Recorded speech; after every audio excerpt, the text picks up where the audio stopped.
pada tanggal 1 Juni. Pengen tahu dong, mungkin bisa nih ketik aja di kolom chat. Hari ini teman-teman udah ngapain aja sih?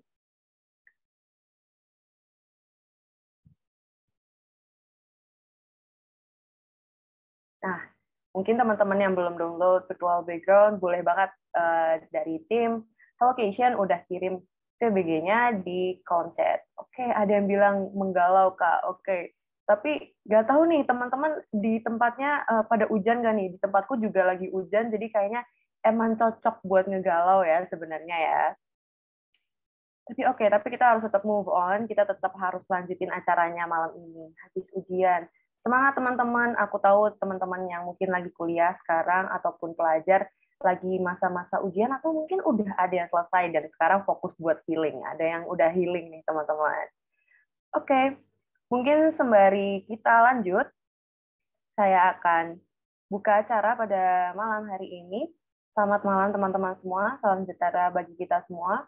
Om Swastiastu, Namo Buddhaya, dan salam kebajikan. Pertama-tama kita panjatkan puji syukur kepada Tuhan Yang Maha Esa karena telah memberikan kita kesehatan hingga hari ini, dan kita bisa hadir dalam keadaan sehat dan bisa mengikuti acara hingga akhir. Semoga teman-teman yang mengikuti acara dari awal hingga akhir mendapatkan manfaat yang sesuai dan yang ingin teman-teman dapatkan sebelumnya. Sebelumnya, aku izin memperkenalkan diri. Sebagai moderator hari ini, perkenalkan, nama aku Amanda Cikwitita, bisa dipanggil Manda, bisa dipanggil Ciki, terserah. Senyamannya teman-teman, aku di sini sebagai moderator akan menemani teman-teman dari awal hingga akhir acara. Nah, mungkin aku akan membacakan susunan acara pada hari ini. Mungkin dari awal, kita mulai dari pembukaan, tadi sudah dibuka. Lalu pastinya nanti ada penyampaian materi dari pemateri kita hari ini. Lalu selanjutnya akan ada sesi tanya-jawab bagi teman-teman yang kepo, ingin bertanya terkait materi yang disampaikan. Lalu terakhir kita akan penutup, entah itu terkait dokumentasi, ataupun ada penyampaian informasi lainnya. Nah, baik nih teman-teman. Mungkin kita tadi sudah selesai pembukaan, dan selanjutnya kita langsung masuk aja nih. Kita nggak basa-basi, kita langsung masuk aja ke sesi di mana penyampaian materi oleh pemateri. Nah, hari ini pemateri kita siapa sih? Oke, mungkin aku sekalian mempersilahkan juga pemateri hari ini. Pemateri hari ini atau pembicara hari ini adalah Bapak Aris Herutomo, yaitu salah satu Direktur Pengkajian Materi Pembinaan Ideologi Pancasila atau BPIP. Nah, baik, mungkin sekalian aku serahkan atau aku alihkan untuk terkait penyampaian materi kepada Bapak Aris. Untuk Bapak Aris, mungkin apakah sudah siap?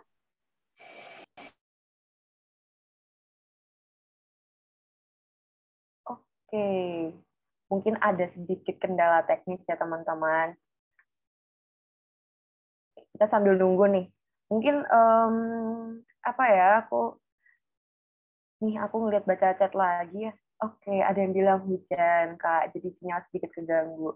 Oke, nggak apa-apa teman-teman. Kalau misalnya teman-teman ada kendala sinyal, nggak usah dipaksa. Ini baru awal bulan sih, tapi aku yakin kayak ya sebagian dari kita pasti kuotanya udah mulai menipis nih. Jadi kayak agak disayang-sayang juga nggak apa-apa sebenarnya ya kuotanya. Oke, mohon ditunggu dulu ya teman-teman untuk pemateri kita hari ini. Oke, Pak Aris udah masuk nih. Selamat malam, Pak Aris. Selamat malam, Mbak Amanda dan semuanya. Selamat malam, Ini Pak. Apa mohon kabar, maaf Pak? ya.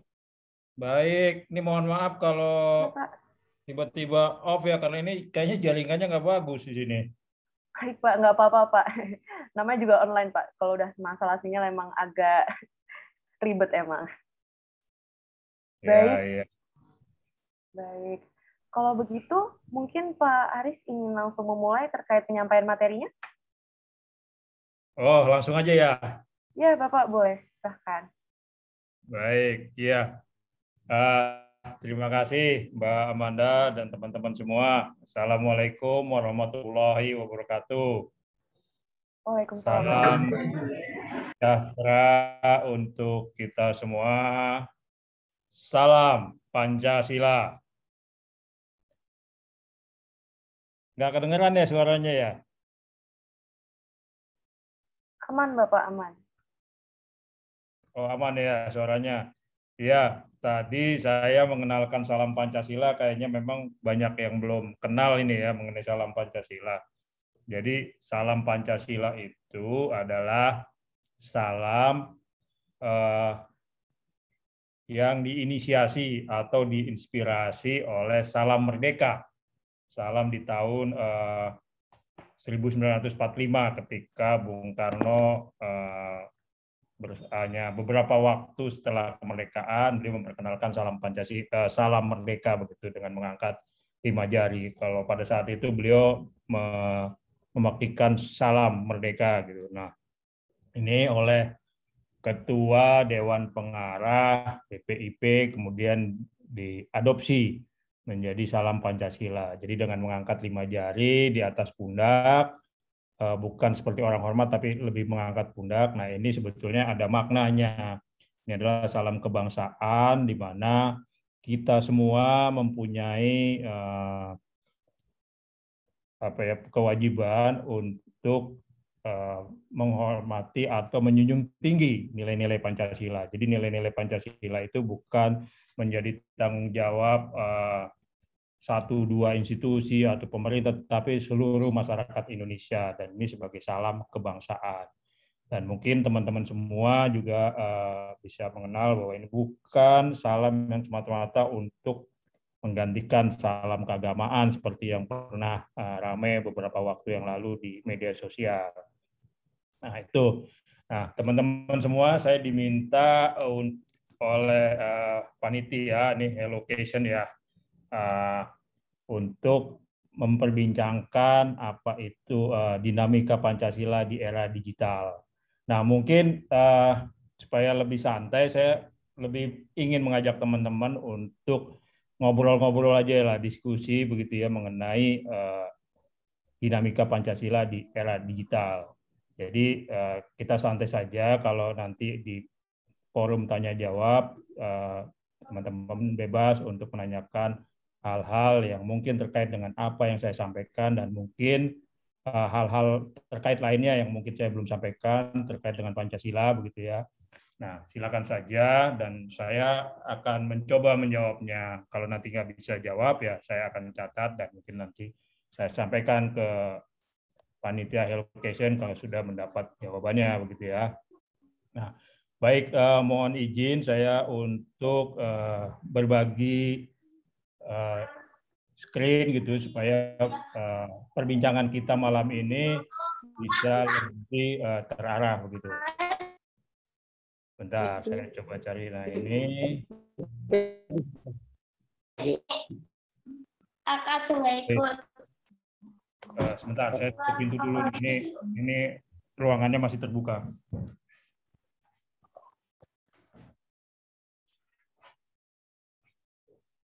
Baik, ya sesuai dengan permintaan dari allocation, kita akan membincangkan atau akan ngobrol-ngobrol malam ini terkait dengan dinamika Pancasila di era digital gitu. Nah, saya langsung saja. Nah, ini foto tadi pagi. Saya kebetulan berkesempatan ikut upacara peringatan Hari Lahir Pancasila langsung dari Kota Ende gitu ya, di Kota Ende di lapangan Pancasila bersama Pak Presiden tadi pagi.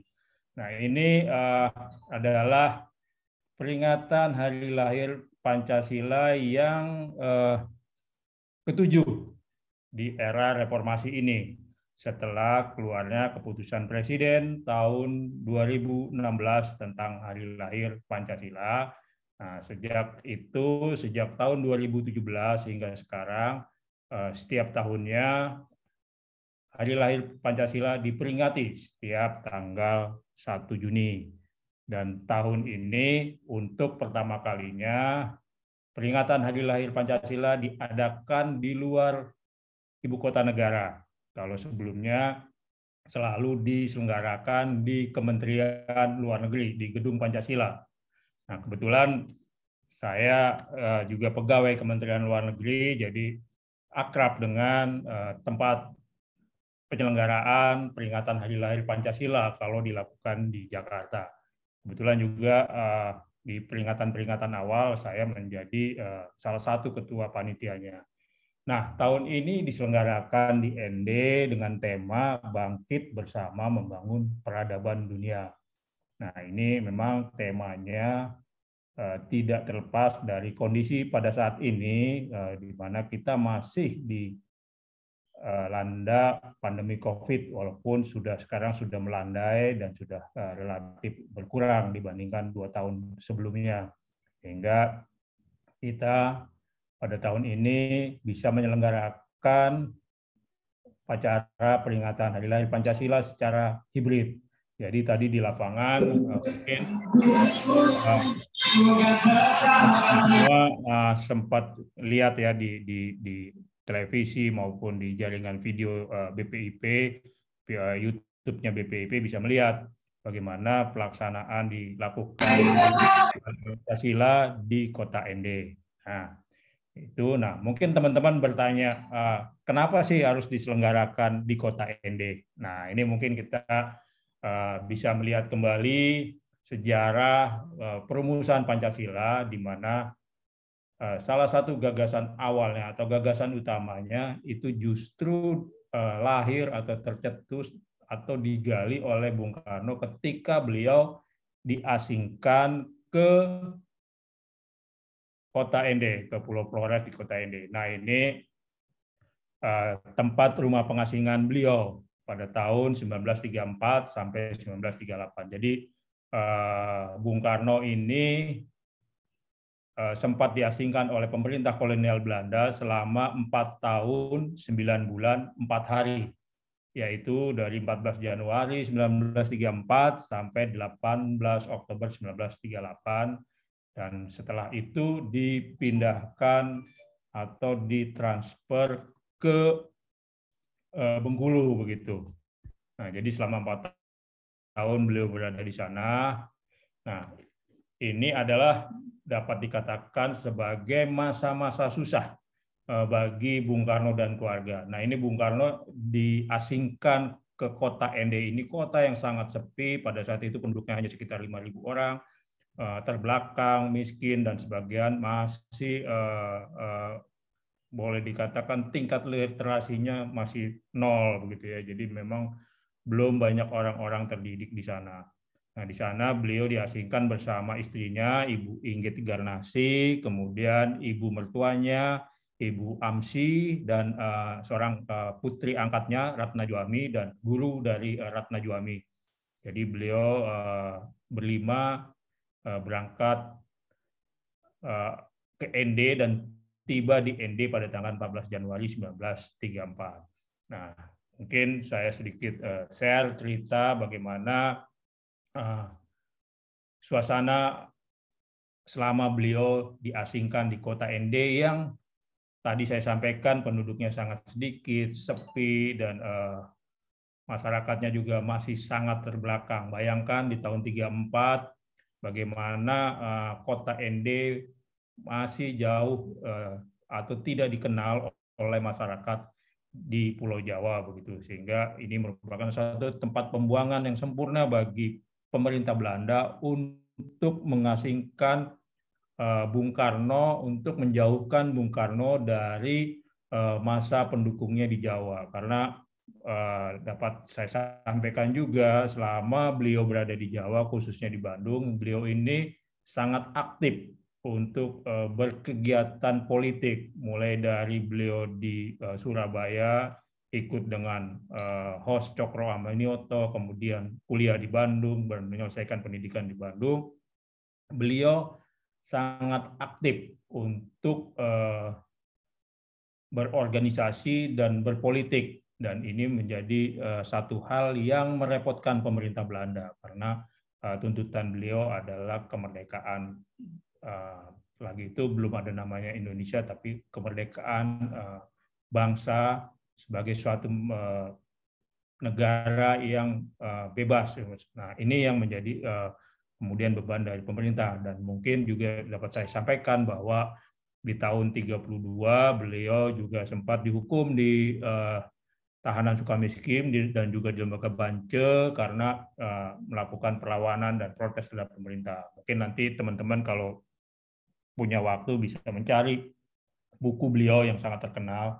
Pembelaan beliau adalah Indonesia Menggugat. Nah, ini mungkin nanti kalau teman-teman yang berminat untuk menindaklanjuti mengenai sejarah pemikiran Bung Karno, nanti bisa melihat ini. Nah, kembali kita ke suasana di ND. Jadi di tahun 34 sampai 38 ini memang suasananya sangat mencekam di sana, kemudian juga sempat juga berjangkit wabah malaria begitu ya. Nah, ini juga menjadi kesulitan tersendiri bagi Bung Karno, sehingga dalam salah satu pengakuannya di buku Bung Karno Penyambung Lidah Rakyat karya yang ditulis oleh Cindy Adam, beliau menuliskan bahwa di sana dia merasa kesepian dan merasa depresi gitu, dan kalau ini tidak segera dicari jalan keluarnya bisa mengarah kepada upaya bunuh diri. Jadi bagaimana mencekamnya suasana di sana. Nah, ini gambaran dari Bung Karno mengenai ND. ND adalah kampung nelayan yang dipilih sebagai penjara terbuka untukku, yang oleh Gubernur Jenderal diperkirakan akan kutempati selama sisa hidupku. Memiliki penduduk sekitar 5.000, mereka masih terbelakang menjadi nelayan, petani kelapa, atau petani biasa.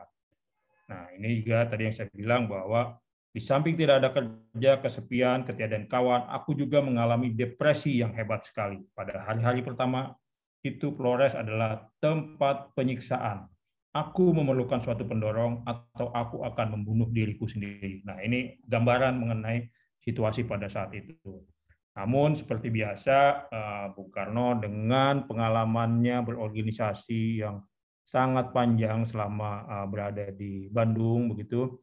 Nah, kemudian perlahan beliau bisa menyesuaikan diri dengan lingkungannya. Beliau berkenalan dengan masyarakat, dengan nelayan. Nah, ini juga salah satu yang menjadi hambatan bagi beliau adalah kesulitan bagi beliau adalah larangan dari pemerintah Belanda kepada masyarakat setempat untuk bergaul atau berkomunikasi dengan Bung Karno. Namun dengan caranya beliau kemudian bisa berkomunikasi, bisa kontak dengan masyarakat kecil, nelayan, petani kelapa, dan lain sebagainya. Nah, ini yang mungkin nanti kalau teman-teman mau juga melihat lebih lanjut, mungkin nanti bisa cari di YouTube, ada film mengenai Bung.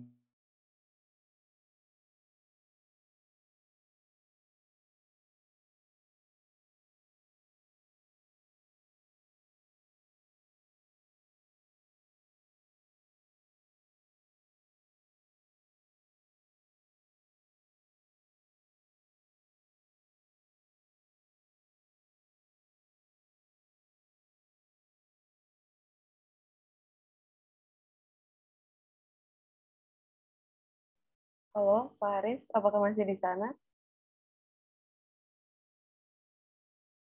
Oke, tunggu sebentar ya teman-teman. Mungkin ada kendala teknis. Terima kasih.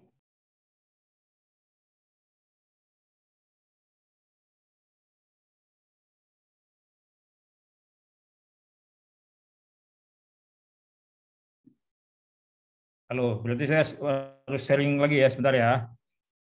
Nah, ini. Bapak. Nah, ini. Jadi beliau dari tempat pengasingan ND yang sangat terpencil, akhirnya beliau bisa mulai menemukan pola dan mulai bisa berkomunikasi dengan masyarakat setempat, sehingga beliau bisa mulai melakukan kegiatan-kegiatan. Nah, salah satunya adalah kemudian beliau melakukan komunikasi dengan gurunya selama di Bandung, yaitu Ustadz Ahmad Hussein Ahmad Hasan untuk berkonsultasi mengenai agama, dalam hal ini adalah agama Islam. Beliau minta dikirimkan buku-buku mulai dari buku praktek sholat, kemudian mengenai hadis-hadis Bukhari dan lain sebagainya, dan buku-buku lain yang dianggap perlu. Dan pada saat itu juga Beliau juga berdiskusi melalui surat yang dititipkan melalui pedagang begitu ya. Nah, ini juga menjadi menarik karena kemudian kita bisa melihat bahwa dalam komunikasinya dengan guru Ustadz Ahmad Hasan ini, ternyata juga beliau mendiskusikan isu-isu yang mungkin teman-teman pada saat ini sering mendengar mengenai isu khilafah misalnya. Nah, bayangkan 30 di tahun 34 lebih dari berapa 90 tahun ya, 90 tahun yang lalu Bung Karno sudah mendiskusikan mengenai khilafah. Nah, sekarang ketika rame-rame ini bisa diangkat kembali menjadi satu pemikiran bersama bahwa Bung Karno juga sudah membicarakan ini dan beliau berpandangan bahwa ini khilafah adalah sistem pemerintahan yang sudah selesai dan tidak bisa dilakukan. Dan beliau ini menjadi pandangan dan ini nanti kita bisa lebih detail tapi saya hanya menjelaskan secara umum saja. Nah, kemudian juga ada beliau selama di sana mendirikan klub tonil atau klub sandiwara. Begitu, ini klub sandiwara yang anggotanya adalah para nelayan, para pedagang kecil, petani dan juga pekerja di perkebunan yang pemetik kelapa dan lain sebagainya. Ini mereka diajarkan oleh Bung Karno untuk bermain drama dan membentuk klub drama yang namanya Klub Kelimutu. Nah, ini Klub Kelimutu ini adalah nama danau ya, terkenal di ND yang mungkin teman-teman bisa lihat danau 3 warna di ND. Nah, ini beliau menamakannya Klub Tonil Kelimutu. Dan selama beliau berada di sana sampai tahun 38 ada 13 naskah drama yang ditulis dan dipentaskan. Nah, kemudian juga mengenai surat-surat ini juga ada sekitar 12 ditulis dari tahun 34 sampai 36. Jadi rupanya setelah 36 Bung Karno tidak lagi menulis surat kepada Ahmad Hasan begitu ya. Dan selama di ND pula ada hal yang menarik yang mungkin teman-teman belum tahu ya, bahwa selama di sana Bung Karno juga berkomunikasi secara intens dengan para pastor, para misionaris yang berada di Biara Santo Yosef. Nah, ini salah satu aktivitas beliau di sana adalah pagi setelah jalan-jalan ke pantai. Ini rumah pembuangannya ini milik tadi saya belum menyebutkan, milik Bapak Abdullah Ambu Gaga, ya, salah seorang Muslim di kota ND. Dan ini walaupun agak di perbukitan, tapi ini tidak jauh dari pantai ND. Nah, jadi salah satu aktivitas beliau adalah pagi-pagi sering berjalan ke pantai dan kemudian dari pantai bertemu dengan para pastor, para misionaris dan kemudian berkunjung ke Biara Santo Yosef yang juga letaknya tidak jauh dari situ dan kemudian berdiskusi, membaca buku-buku yang ada di perpustakaan, kemudian siangnya balik lagi ke pantai gitu setelah tentunya pulang ke rumah begitu ya, makan dan lain sebagainya, dan siang kalau tidak ada pekerjaan beliau ke pantai lagi dan sering beliau merenung di pantai dan biasanya di bawah pohon. Ada yang kemudian dikenal sebagai pohon sukun. Nah, ini pohon sukun juga unik.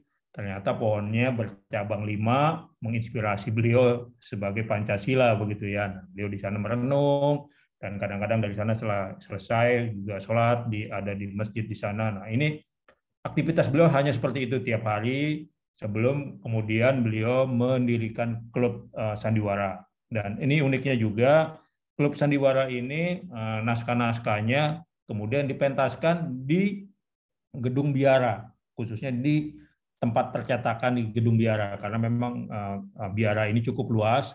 Saya juga beberapa kali sempat ke sana, kemarin juga saya sempat mampir ke sana. Ini mereka mempunyai satu ruangan yang luas. Sebetulnya ini ruangan percetakan, tapi bisa digunakan untuk pertunjukan sandiwara. Dan naskah-naskah yang dibuat oleh Bung Karno ini memang sangat menginspirasi dan berpikiran ke depan.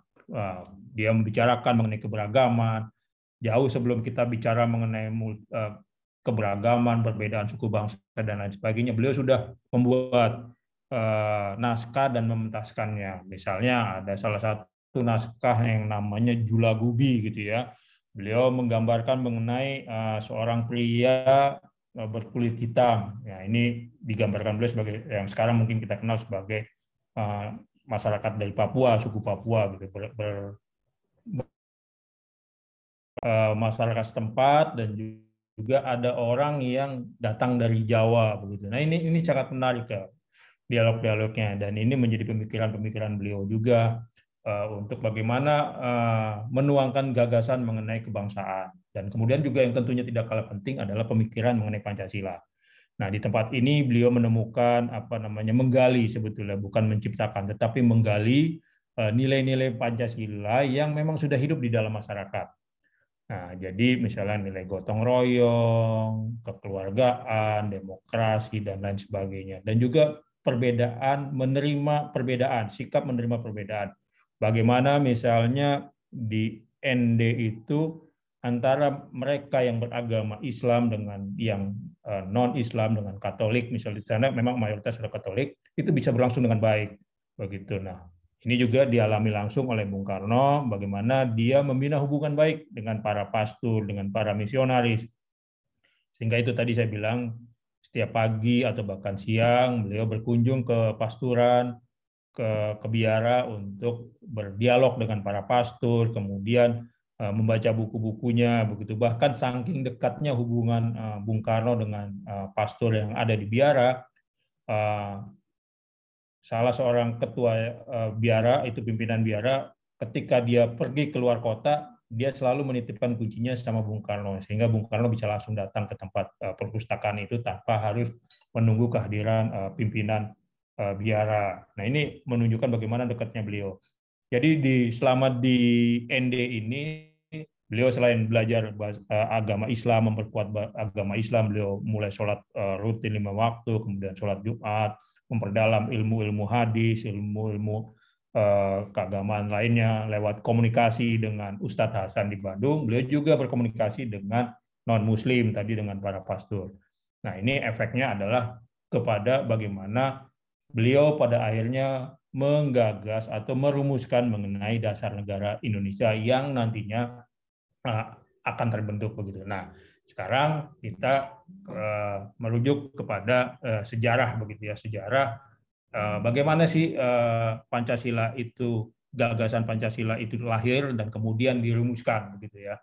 Nah, selama ini mungkin teman-teman kalau membaca buku bahwa ada yang bilang bahwa Pancasila itu dilahirkan di tanggal 18 Agustus pada saat keputusan atau penetapan konstitusi begitu. Nah, kalau ini mungkin saya bisa ceritakan bahwa pada dasarnya gagasan mengenai dasar negara Pancasila, filosofi berbangsa ini disampaikan atau dikemukakan oleh Soekarno pada saat sidang BPUPK, Badan Perintis Usaha Persiapan Kemerdekaan, yang dilakukan di Chu Shang In, yang kalau sekarang dikenal sebagai Gedung Pancasila di Jalan Pejambon.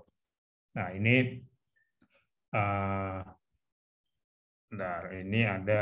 ini jadi BPUPK yang tadi saya ceritakan dibentuk oleh pemerintah Jepang ini sempat bersidang 2 kali, yaitu pada bulan Mei dan pada bulan Juli. Nah, yang sidang pertama ini mempunyai peran penting untuk melahirkan gagasan Pancasila.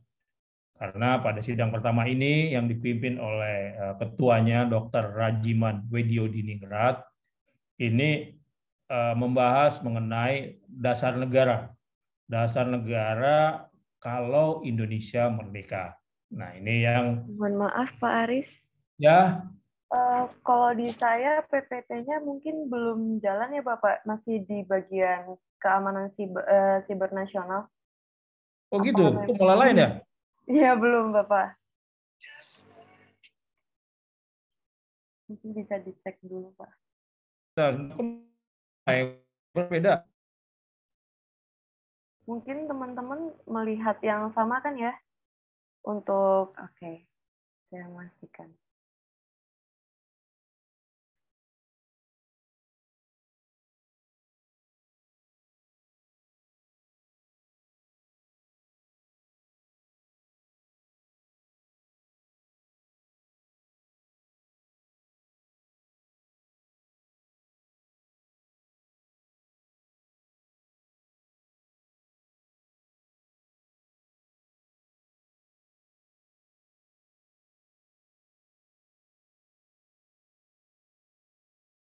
Oke, tunggu sebentar ya teman-teman. Mungkin ada kendala sinyal, jadi mohon bersabar. Terima kasih.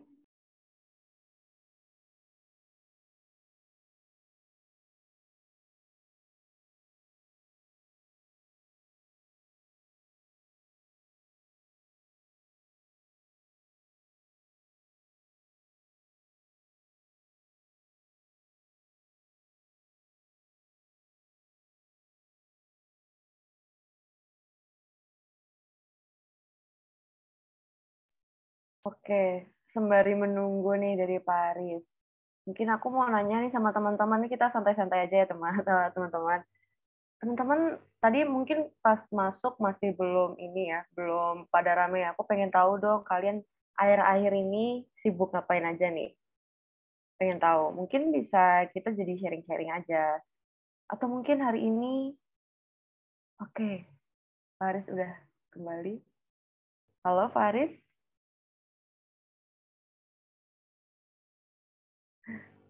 Oke, semangat Kak Devi ngejar deadline-nya.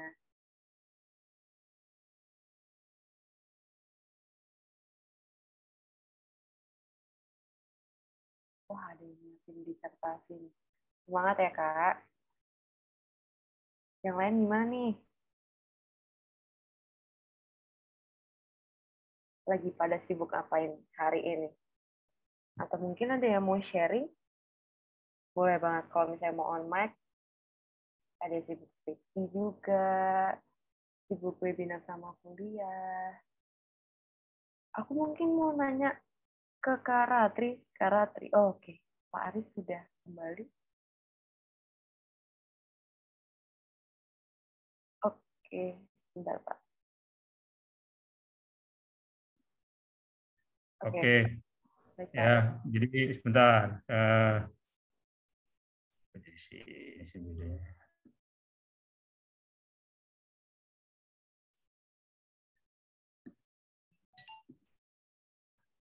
Ini tadi sampai mana ya? Udah sampai sini ya? Iya, Pak, BPUPKI. Ya, jadi saya akan cerita tadi mengenai sidang BPUPK ya. Jadi memang sidang pertama ini dilakukan tanggal 29 Mei sampai 1 Juni 1945 begitu. Dipimpin oleh Dr. Rajiman Wedyo Diningrat. Agendanya adalah membahas mengenai dasar negara. Ini ada hal yang sangat penting ditanyakan oleh ketua sidang ya Dr. Rajiman. Pertanyaan beliau singkat sederhana sebetulnya. Apa dasar negara bila nanti Indonesia merdeka? Nah, ini menjadi pertanyaan menarik karena kemudian sebanyak 32 orang dari 60 anggota BPUPK menyampaikan pandangannya. Nah, ini ada 11 orang pada tanggal 29, 10 orang pada tanggal 30, dan 6 orang pada 31 Mei, dan 5 orang pada tanggal 1 Juni. Nah, Bung Karno sendiri atau Soekarno berpidato pada tanggal 1 dan posisi terakhir karena beliau meminta untuk berpidato pada bagian akhir untuk melihat masukan dan pandangan dari para peserta sidang. Nah, selama pertemuan tersebut memang terjadi silang pendapat antara para pendiri bangsa ini yang sangat hebat antara kubu nasionalis atau yang ingin mendirikan negara tanpa dikaitkan dengan agama, dan ada lagi sebagian yang menginginkan negara yang dibentuk adalah negara berdasarkan agama. Dalam hal ini adalah agama Islam. Nah, ini dapat dimaklumi karena mereka adalah para kiai gitu ya, dari yang sekarang kita kenal sebagai dari Muhammadiyah, NU dan lain sebagainya. Nah, ini yang kemudian memunculkan debat. Nah, sekarang yang jadi pertanyaan adalah apa yang sebetulnya kemudian disampaikan oleh Bung Karno di tanggal 1 Juni 1945. Nah, ini saya coba bacakan dulu di bagian-bagian awal pidatonya Bung Karno begitu ya. Sebelum beliau menjawab pertanyaan dari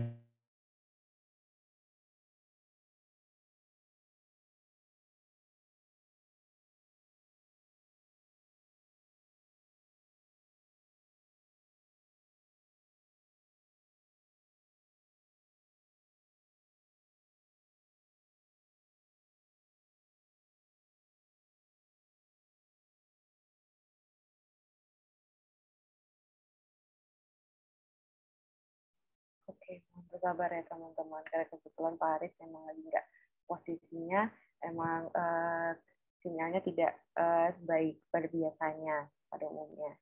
Oke, mungkin aku mau ngingetin lagi nih teman-teman.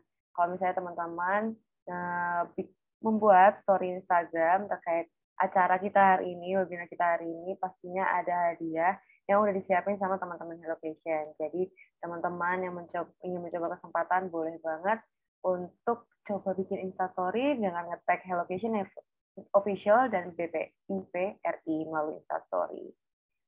Oke, mungkin Pak Aris sudah.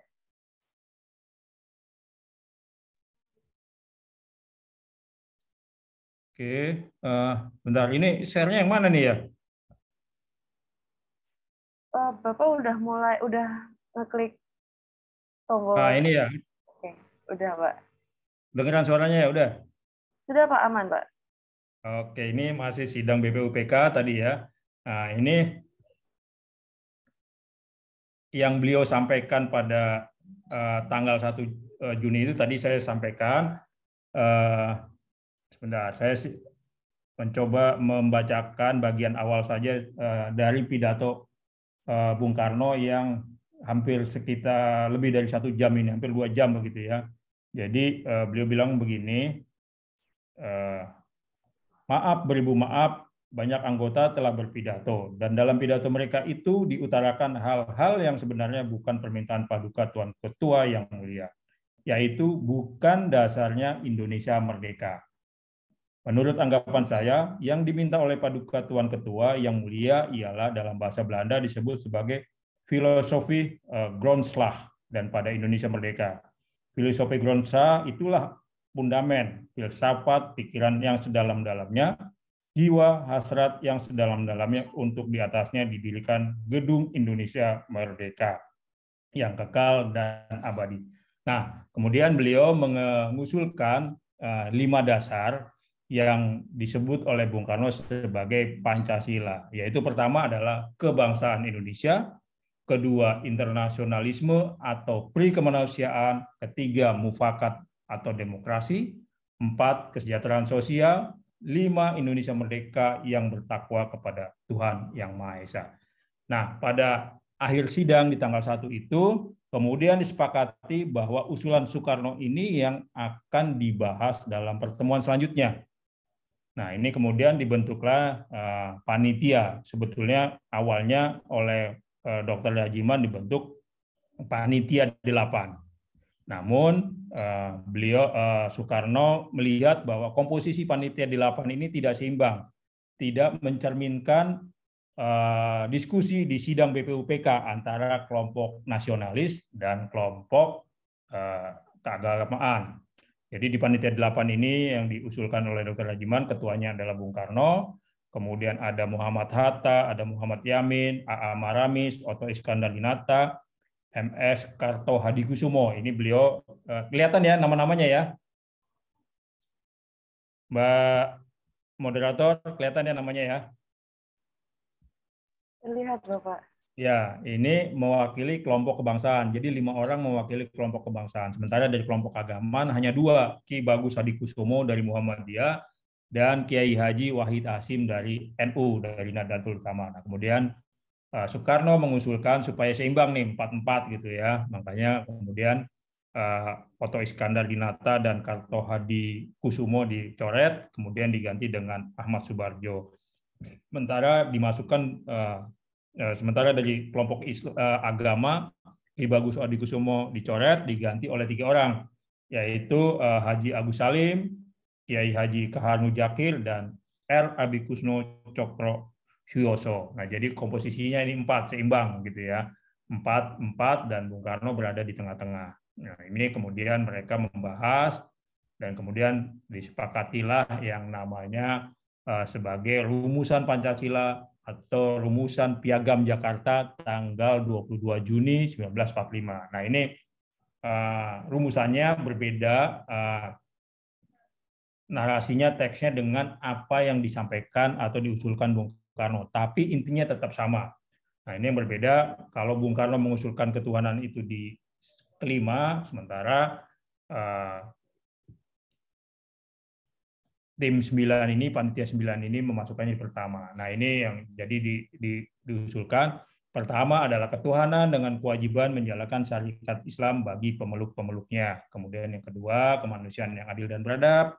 Yang tiga, persatuan Indonesia. Empat, kerakyatan yang dipimpin oleh hikmat kebijaksanaan dalam perumusan perwakilan. Dan yang kelima adalah keadilan sosial bagi seluruh rakyat Indonesia. Nah, ini yang dimasukkan di dalam Piagam Jakarta. Ini rencananya akan dibacakan ketika Indonesia merdeka. Jadi sebetulnya ini adalah disiapkan sebagai teks proklamasi begitu ya oleh tim panitia 9. Nah, kemudian seiring dengan kemudian dilanjutkan dengan sidang BPUPK kedua tanggal 10-17 Juli. Nah, ini pertemuan juga menyepakati usulan Piagam Jakarta untuk dibawa ke sidang PPKI yang nanti dibentuk oleh Jepang begitu. Nah, ini sidang di tanggal 18 Agustus. Sidang Panitia Persiapan Kemerdekaan Indonesia. Ini sehari setelah Soekarno-Hatta menyampaikan atau membacakan teks proklamasi. Nah, ini menarik, tadi saya singgung bahwa sebetulnya naskah Piagam Jakarta yang akan dibacakan oleh Soekarno ketika memproklamasikan kemerdekaan Indonesia. Namun karena perubahan yang sedemikian cepat begitu, nah kemudian pada malam menjelang proklamasi dan kan sempat Soekarno dan Hatta ini diculik oleh para pemuda dan dibawa ke Rengas Dengklok. Mungkin nanti teman-teman bisa cari ceritanya. Nah, ini teks yang sudah disiapkan ini tidak ditemukan, sehingga kemudian dibuatlah teks proklamasi yang kita kenal sekarang ini. Kami bangsa Indonesia menyatakan dengan ini kemerdekaannya, hal-hal yang berkaitan dengan pemindahan kekuasaan akan dilakukan dalam waktu sesingkat-singkatnya. Jadi hanya pendek begitu saja. Nah, naskah yang rencananya dijadikan teks proklamasi ini kemudian ditetapkan menjadi pembukaan Undang-Undang Dasar 1945. Nah, di sini rumusan Pancasila itu ada di alinea keempat, di paragraf keempat begitu ya. Ketuhanan yang Maha Esa, kemanusiaan yang adil dan beradab, persatuan Indonesia, kerakyatan yang dipimpin oleh hikmat kebijaksanaan dalam permusyawaratan perwakilan, dan keadilan sosial bagi seluruh rakyat Indonesia. Nah, mungkin teman-teman melihat ini. Sila pertamanya kok beda dengan yang Piagam Jakarta tadi. Di Piagam Jakarta itu ketuhanan dengan kewajiban menjalankan syariat Islam bagi pemeluknya. Sementara di sini sila pertama hanya ketuhanan yang Maha Esa. Nah, ini juga bagian dari kompromi-kompromi para pendiri bangsa melihat dinamika pada sidang PPKI di tanggal 18 Agustus. Karena sebagian teman-teman kita dari Indonesia Timur yang tidak beragama Islam berkeberatan bila ada kata Islam di sana karena merasa bahwa hal tersebut tidak mencerminkan keberagaman Indonesia begitu, sehingga kemudian setelah melalui diskusi dan dialog yang panjang antara perwakilan kelompok Islam, kemudian kelompok kebangsaan yang diwakili oleh Muhammad Hatta, kemudian disepakati. Ini juga atas usulan salah satu tokoh atau anggota dari panitia 9 yang masuk di dalam kelompok Islam, yaitu Habib Kusno, untuk mengusulkan kata ketuhanan yang Maha Esa. Nah, ini yang kemudian diterima secara aklamasi menjadi dasar negara yang dicantumkan di dalam pembukaan Undang-Undang Dasar 1945. Nah, mungkin pasti teman-teman juga banyak yang mendengar percakapan di luar, misalnya, loh, di dalam pembukaan Undang-Undang Dasar ini kan tidak ada kata-kata Pancasila. Coba mungkin teman-teman bisa cari di sini ya. Apakah ada kata Pancasila? Tidak ada kan? Nah, tapi kita bisa melihat bahwa dasar-dasar atau sila-sila Pancasila yang tercantum ini, ketuhanan yang Maha Esa, kemanusiaan yang adil dan beradab, dan seterusnya hingga keadilan sosial, itu tidak berbeda dengan rumusan-rumusan yang disampaikan oleh Bung Karno pada saat pidato 1 Juni 1945.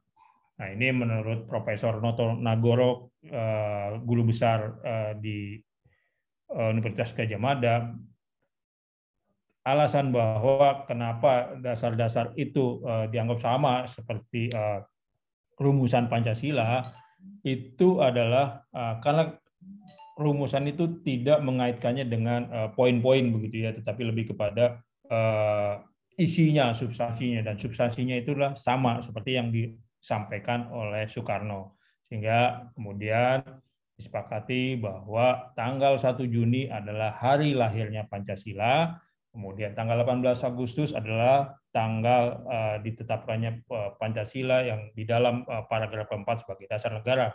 Begitu. Jadi yang kemudian sekarang ini dikenal sebagai Hari Konstitusi. Nah, Hari Konstitusi sudah jauh lebih dulu diperingati sebagai Hari Nasional, tapi Hari Pancasila belum ada. Makanya kemudian oleh Presiden Jokowi di tahun 2016 ditetapkan melalui Kepres nomor 24 tahun 2016 sebagai Hari Lahir Pancasila. Jadi melengkapi dasar-dasar kenegaraan yang ada di Indonesia, mulai dari Hari Konstitusi, kemudian sekarang Hari Pancasila. Begitu.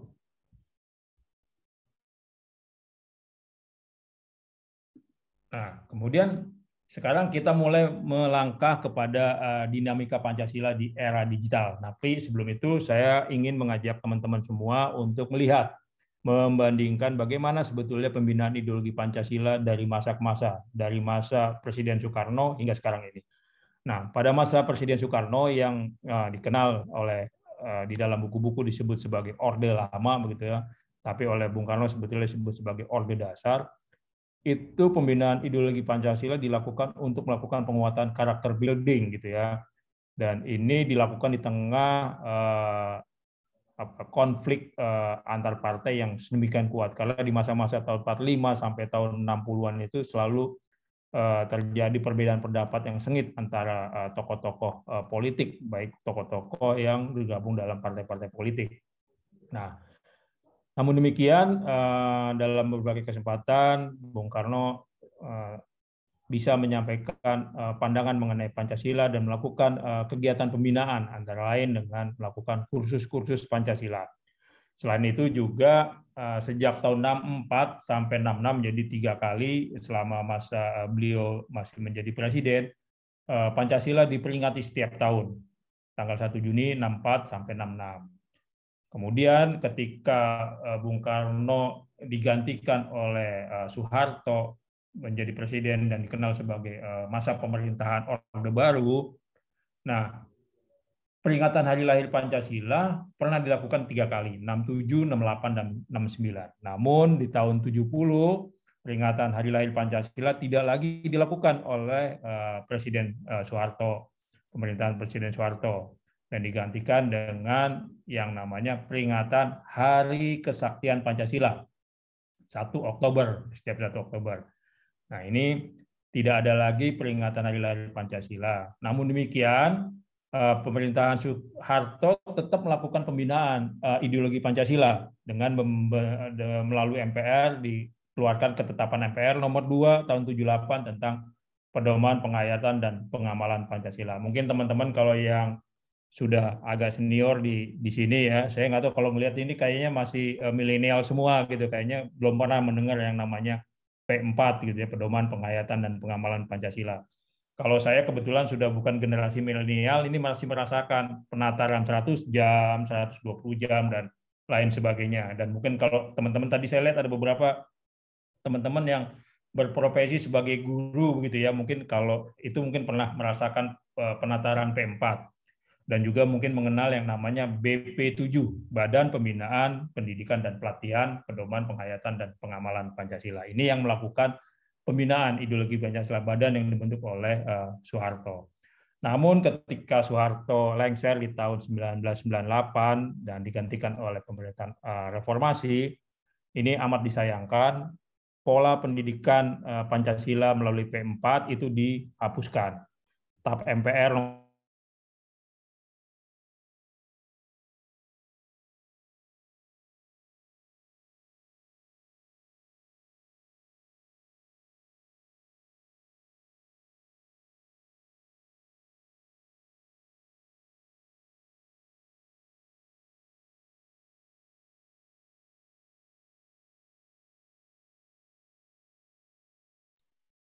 Oke, tunggu sebentar ya teman-teman. Mungkin sambil nunggu, aku mau tahu dong siapa aja di sini yang udah nge-story Instagram. beneran loh teman-teman, ada hadiahnya kok. Jadi kita nggak tipu-tipu teman-teman, cuma buat biar teman-teman ngebikin story Instagram dan ramai. Tapi ini beneran ada hadiahnya. Jadi silahkan dicoba story Instagramnya. Oke, Pak Aris udah balik lagi. Oke.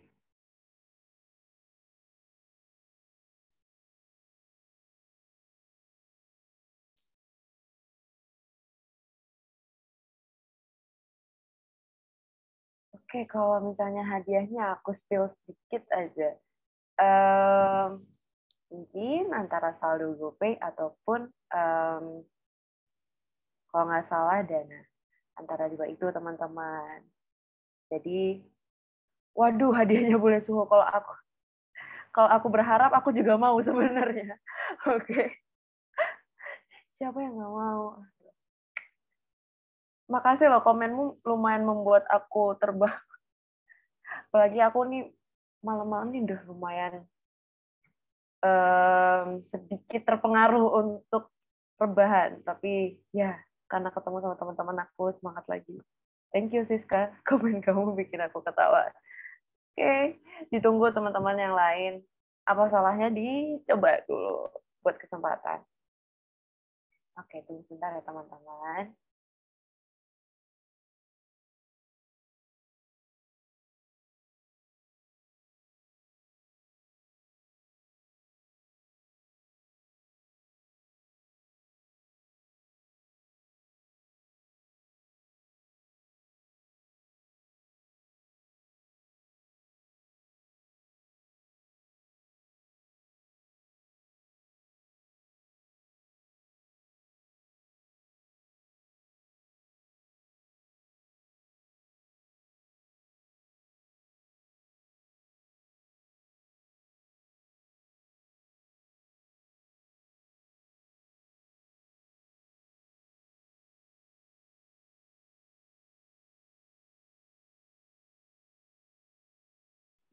Halo, Faris?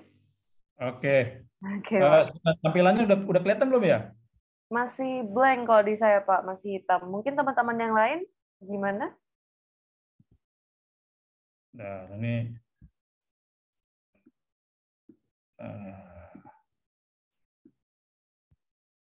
Oke.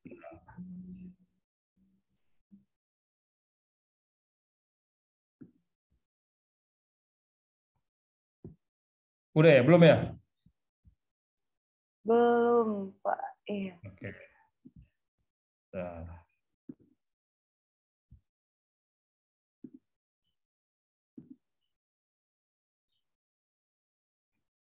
Udah belum? Masih hitam kalau di kami, Pak. Tapi udah mau mulai screen share gitu sih.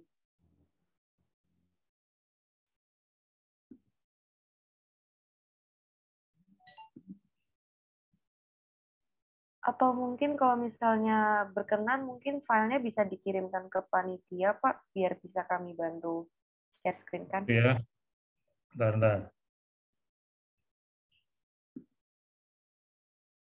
Sini ya, saya kirim ke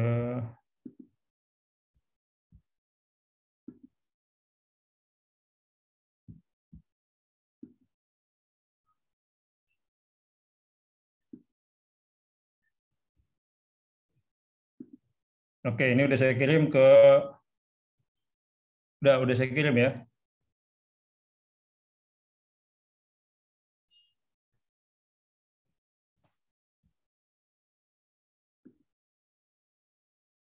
Udah saya kirim ya. Oke, sebentar ya, Pak. Kami cek terlebih dahulu.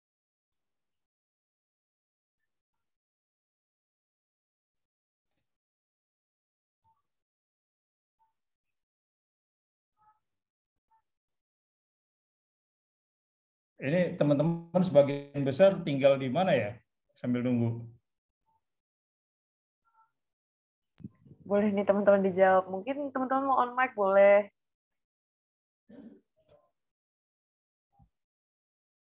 Santai aja, kita ngobrol-ngobrol aja. Kebetulan kalau saya Jogja, Pak, sekarang. Oh, di Jogja ya. Ya.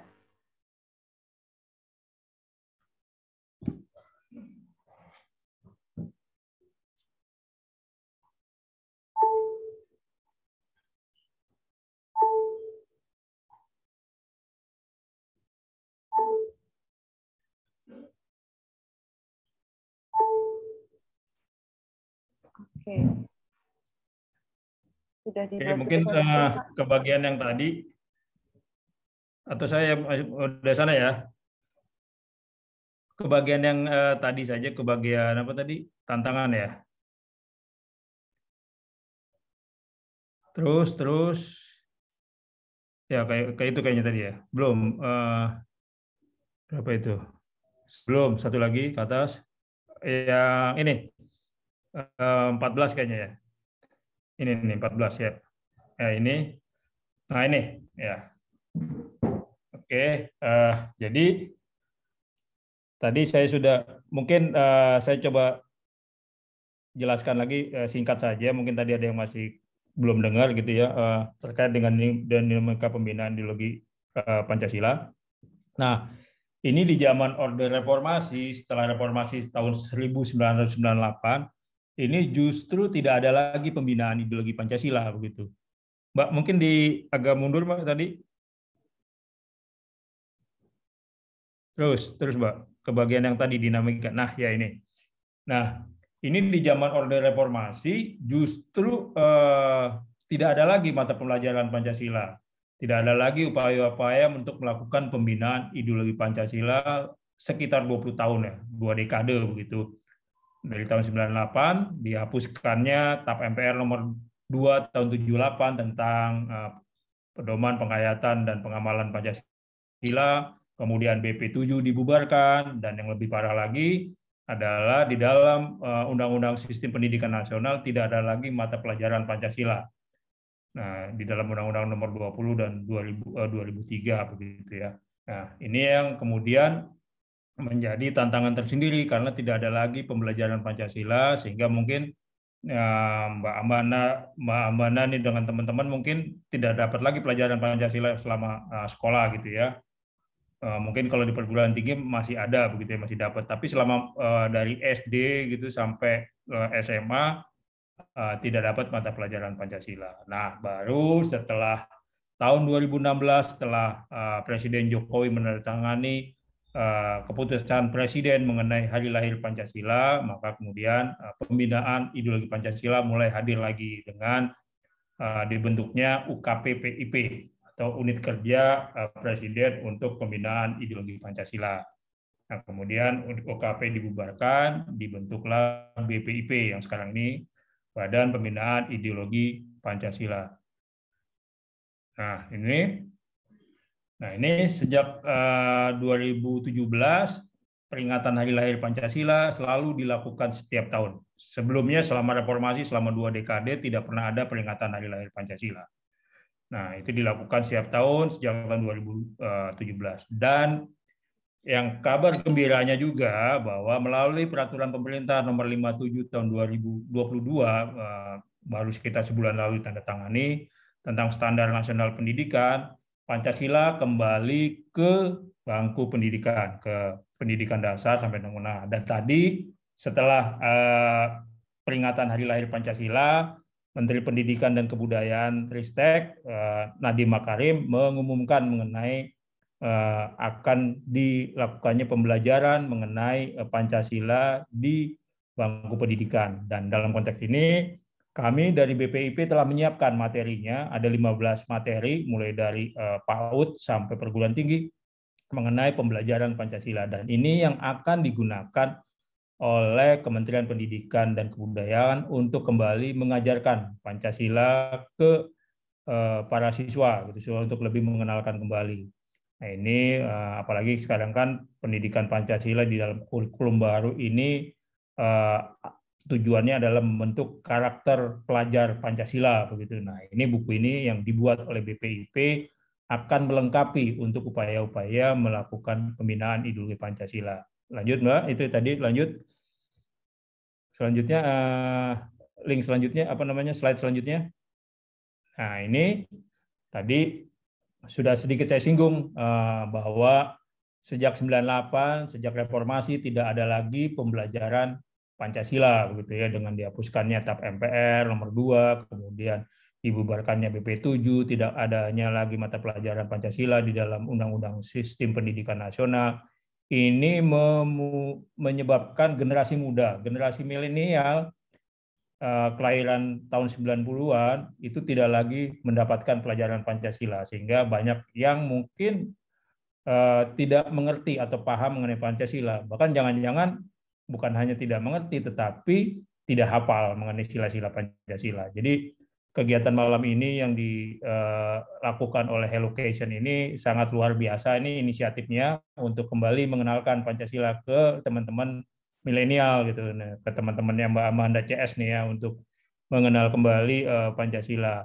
Nah, tantangan berikutnya adalah juga bagaimana tantangan-tantangan ideologi asing yang ingin menggantikan Pancasila. Mungkin kita sering mendengar khilafah atau mungkin liberalisme, marxisme, dan juga bahkan ideologi komunis itu juga menjadi ancaman. Nah, dan kita harus waspada agar ideologi Pancasila tidak digantikan oleh ideologi lain. Dan kemudian juga ya tantangan juga yang menjadi tantangan kita bersama adalah perkembangan atau kemajuan teknologi informasi juga ternyata juga memunculkan dampak terkait dengan akses informasi yang sedemikian mudah, tapi pada sisi lain menghasilkan atau memunculkan orang-orang memudahkan untuk menyebarluaskan berita bohong. Nah, ini menjadi tantangan tersendiri. Jangan sampai muncul ketidakpercayaan atau distrust di masyarakat terhadap sistem ideologi Pancasila. Nah, ini yang menjadi tantangan ketiga ini. Lalu bagaimana solusinya? Nah, saya mencoba, kami dari BPIP mencoba melakukan restorasi Pancasila. Lanjut, Mbak, ya, slide berikutnya. Nah, ini dengan melihat konteks perkembangan tadi yang saya sebutkan, tantangan-tantangan dan juga perkembangan. Kalau kita ingin maju sebagai bangsa yang merdeka, bangsa yang maju, sesuai cita-cita pendirian bangsa untuk mencapai masyarakat yang adil dan makmur, maka kita salah satu yang harus kita lakukan adalah melakukan restorasi Pancasila, memulihkan kembali Pancasila sesuai dengan apa yang diharapkan oleh para pendiri bangsa, apa yang disiapkan dan dipikirkan oleh para pendiri bangsa yang mereka yang bersidang dalam sidang BPUPK. Nah, ini yang harus kita lakukan. Apa saja langkahnya? Lanjut, Mbak. Pertama tentunya adalah melakukan pembumian kembali Pancasila ke nilai-nilai Pancasila ke seluruh masyarakat. Nah, itu tadi salah satunya adalah dengan mengembalikan pendidikan Pancasila ke bangku pendidikan.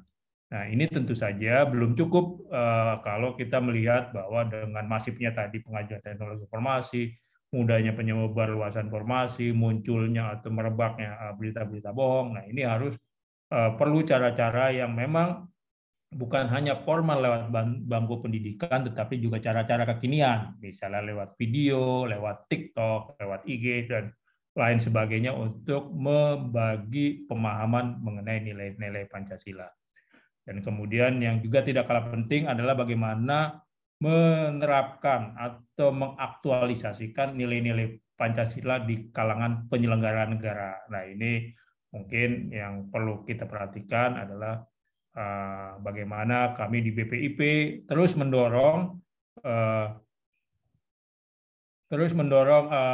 penyelenggara negara, penyelenggara pemerintahan untuk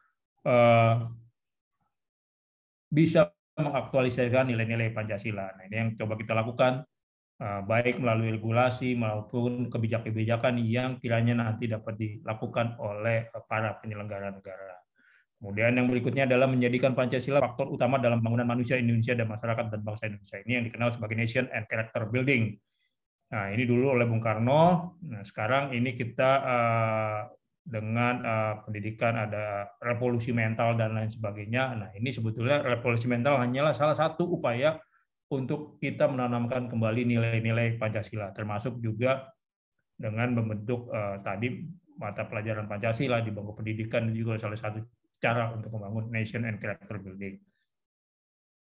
Nah, ini menjadikan Pancasila referensi utama memperkaya kebudayaan Indonesia. Ini sebagai referensi tingkah laku. Sebetulnya kan Pancasila adalah nilai-nilai yang sudah hidup di dalam masyarakat. Nah, ini yang kita perkenalkan kembali ke masyarakat melalui keteladanan-keteladanan baik oleh para penyelenggara maupun para tokoh-tokoh masyarakat. Nah, ini yang salah satu cara bagaimana kita menyikapi dinamika Pancasila di era digital. Nah, ini mungkin ini pengantar saya. Mudah-mudahan tidak terlalu panjang. Nah, nanti kita lebih banyak berinteraksi dengan tanya jawab gitu ya. Silakan Mbak Moderator, Mbak Amanda. Baik, terima kasih banyak Wares sudah menyampaikan mulai dari sejarah hingga tantangannya juga terkait dinamika Pancasila di Indonesia. Nah, mungkin nih teman-teman kita buka aja langsung untuk sesi tanya jawabnya. Oke. Mungkin dari Kak Ratri bisa langsung on mic? Nggak bisa. Nggak bisa. Udah. Udah. Silakan Kak. Terima kasih Kak. Perkenalkan, nama saya Ratri Apelia dari Institut Setiami. Saya ingin bertanya, saya kan sekarang lagi menempuh kuliah juga semester 2 ya. Waktu semester 1 lalu tuh saya belajar juga tentang Pancasila. Dan secara nggak langsung saya jadi lihat teman-teman saya tuh seperti hanya tahu Pancasila, oh iya Pancasila gitu. Jadi gimana caranya sih Pak untuk kita nih, mungkin generasi milenial juga sekarang tuh untuk bisa mengembangkan idealis dari Pancasila tersebut atau menerapkannya ke dalam kehidupan sehari-hari biar kita tuh nggak lupa sama yang namanya Pancasila atau bahkan kita hanya tahu oh Pancasila tuh cuma gini-gini aja gitu. Terima kasih. Ya. Oke, makasih Mbak Ratri. Gimana? Mau langsung dijawab atau dikumpulkan dulu Mbak Amanda? Mungkin boleh ya Pak dikumpulkan 3 pertanyaan terlebih dahulu begitu? Ya. Oke. Baik, mungkin ya, silakan. Dari Kak Ade, silakan.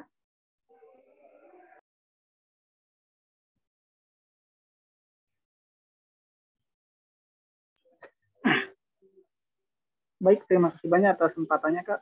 Perkenalkan, nama saya Ade Sofian, saya dari Pendidikan Pancasila Unram, Pak. Seperti yang kita ketahui sekarang, Pak, radikalisme menjadi musuh bersama pemerintah gitu, Pak, yang saat ini difokuskan juga. Dan juga di kampus-kampus ada sekitar 10 kampus itu, Pak, yang yang diduga terpapar radikalisme gitu, Pak.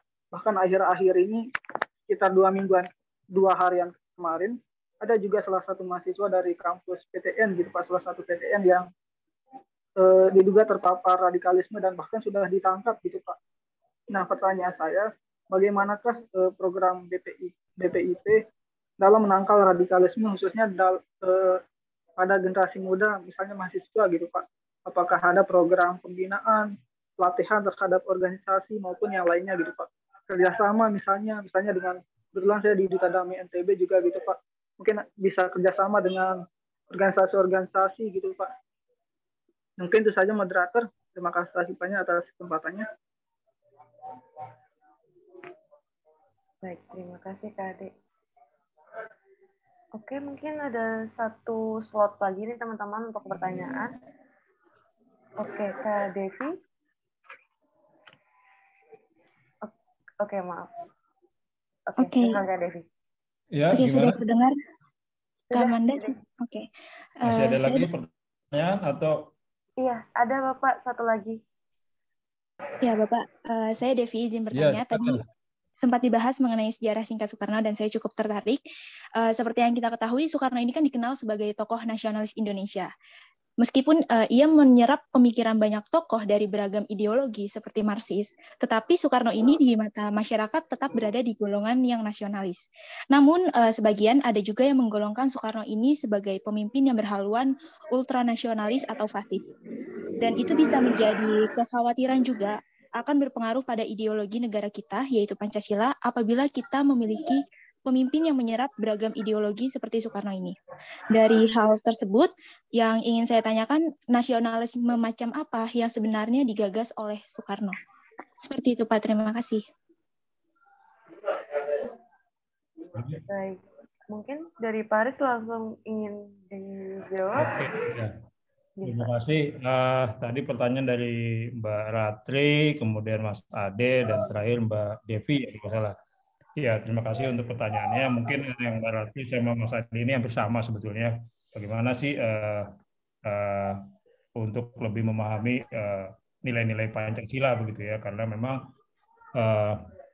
selama ini praktis tidak ada lagi yang seperti saya sampaikan pengenalan mengenai Pancasila selama hampir 2 dekade terakhir gitu. Sehingga ketika kita belajar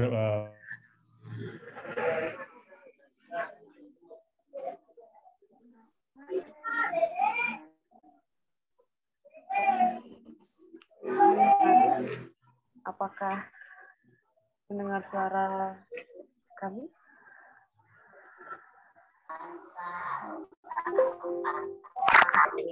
Tunggu sebentar ya teman-teman.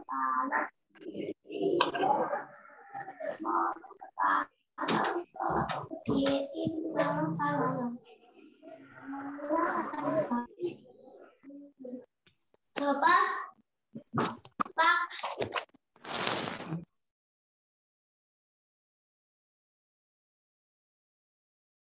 Oke, teman-teman yang mau mungkin tadi untuk sesi pertama tanya jawab, mungkin nanti akan langsung. Oke, ya. Pak Aris. Kita lanjut ya. Oke, jadi memang ya bagaimana sih untuk kita bisa lebih memahami Pancasila gitu ya. Tentunya yang pertama adalah mengenal terlebih dahulu nilai-nilai Pancasila gitu yang selama ini mungkin belum dipelajari kembali di bangku sekolah.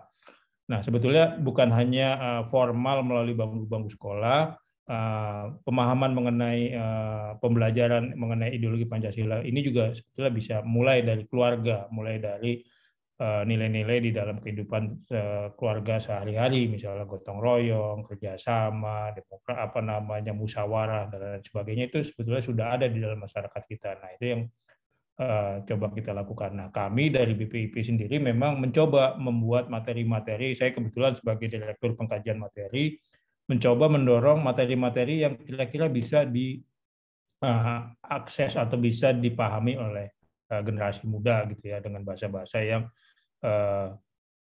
lebih kekinian gitu ya, dan atau mungkin bisa melalui misalnya film dan lain sebagainya. Ini sebentar ini.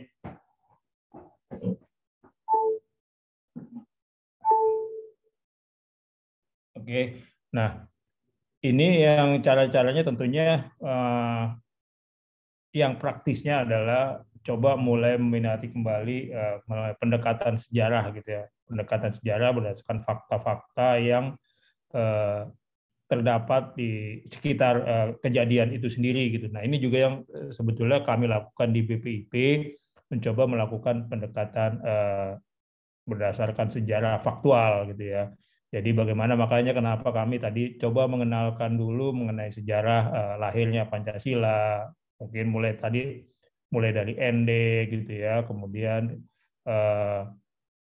di peristiwa tahun 45, dan mungkin nanti di kesempatan-kesempatan berikutnya kami juga akan melakukan yang lebih spesifik gitu ya, misalnya mengenai Pancasila dengan pembangunan dan lain sebagainya. Nah, mungkin yang pertama yang bisa dilakukan adalah dengan melakukan pemahaman dengan membaca sejarah-sejarah terkait dengan para pendiri bangsa. Nah, itu kan kalau tadi saya sampaikan di peserta sidang BPUPK itu paling tidak ada 60 orang, kemudian di sidang BPUPK kedua di bulan Juli itu ada lagi 6 orang, jadi total 66 orang. Nah, mungkin itu kita bisa membaca sejarah-sejarah pemikiran dari mereka gitu ya, terutama mungkin tulisan-tulisan yang bisa menambah wawasan terkait dengan Pancasila, sehingga nanti kita bisa mengaktualisasikan Pancasila, nilai-nilai Pancasila dalam kehidupan sehari-hari. Karena sebetulnya tanpa disadari pun kita sudah sehari-hari melakukan pengamalan nilai-nilai Pancasila begitu ya. Cuma memang kita tidak menyadarinya. Nah, ini yang mungkin kita perlu bersama-sama mempraktekannya dan kemudian mencontohkannya begitu. Nah, terkait dengan radikalisme, memang dari sisi pelaksanaan kebijakan maupun tindakan, BPIP sesuai dengan tugas fungsinya memang tidak langsung melakukan proses penindakan terkait dengan kegiatan-kegiatan radikalisme. Karena itu sudah ada lembaga yang menanganinya ya, misalnya BNPT dan lain sebagainya. Nah, BPIP memiliki tugas untuk lebih sebetulnya pencegahan di dini, gitu ya, memberikan pemahaman terkait dengan nilai-nilai dasar yang menjadi pandangan hidup berbangsa dan masyarakat. Nah, ini yang coba kita lakukan. Tentunya BPIP tidak bisa bekerja sendiri, gitu ya. Kami bekerja dengan berbagai elemen. Nah, ini yang kami sebut sebagai pentahelik, gitu ya. lima panca mandala, lima elemen, gitu ya. Pemerintah, kementerian lembaga, kemudian akademisi, akademik, kemudian media massa, organisasi masyarakat, dan juga kelompok-kelompok organisasi keluarga, begitu.